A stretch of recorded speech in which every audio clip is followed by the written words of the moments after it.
Nithyanandam. I'll be talking to you now about something very unique. The first time I came across this was when Swamiji initiated some of his ashramites, and later in an IA program as well, the rise of the Kundalini energy. Now, what happened at this time was I could see a number of participants and ashramites who could actually levitate in a cross-legged position or sitting in a Vajrasana.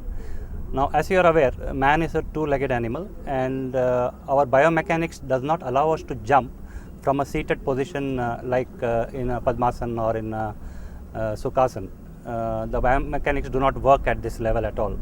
So it's very difficult to jump when you're in that position without taking help of the floor and using your hands.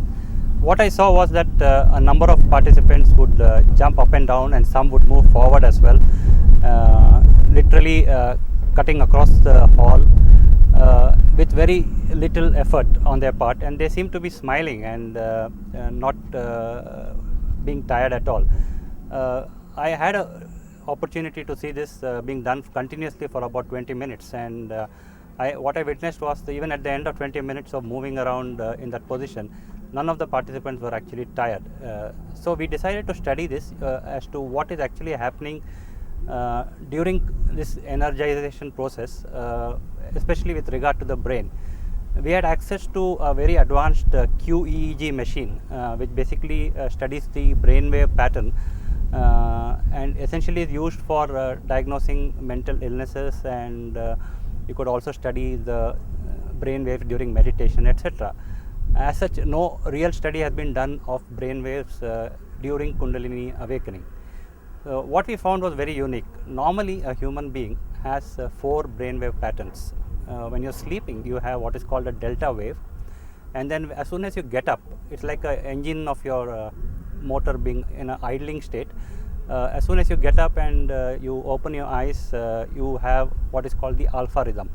The minute you start thinking about something, you have something called the beta rhythm or beta waves, and then when you are in activity, you have gamma rhythm. Now, during normal sitting, all the participants actually had all the waveforms in different parts of the brain at the same time.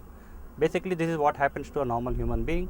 There is activity in some areas, there is sleepiness in some areas, and there is wakefulness in some other areas, and so on. And all that can be captured by the QEEG machine.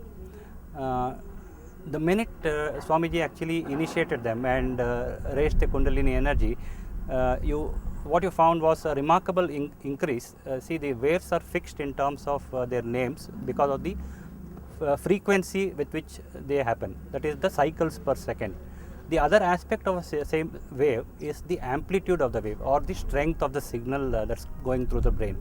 The amplitude is very small in micro millivolts in a normal state, and what we found is that as soon as the Kundalini is awakened, the amplitude of all the waves shot up tremendously, to the extent that the graphical representation on the QEEG, which is like a circle and usually is blue in areas of activity, turned first red, and then it went into white, which is a spectrum way beyond the measuring capacity of the instrument itself.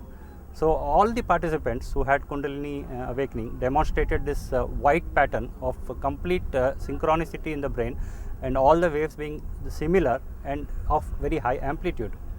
Now, this was interesting by itself, but of course at that time I did not levitate. What happened later is that I participated in the IA program which is currently going on, and on day 2 I suddenly felt light when I was being given the energy darshan, and the lightness translated physically from my sitting in a Vajrasana to actually leaping up on the mat and coming down. So this was a amazing phenomenon, because I realized what was happening in my body. A, I was feeling very light.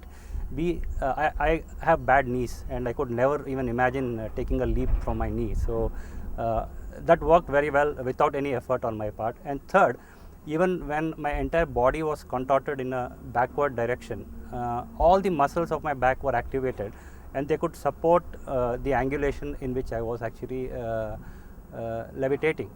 So obviously this is a very real and physical phenomena, which I have now myself personally experienced, which hitherto was just a subject of my research projects. It's amazing and makes you feel very, very light.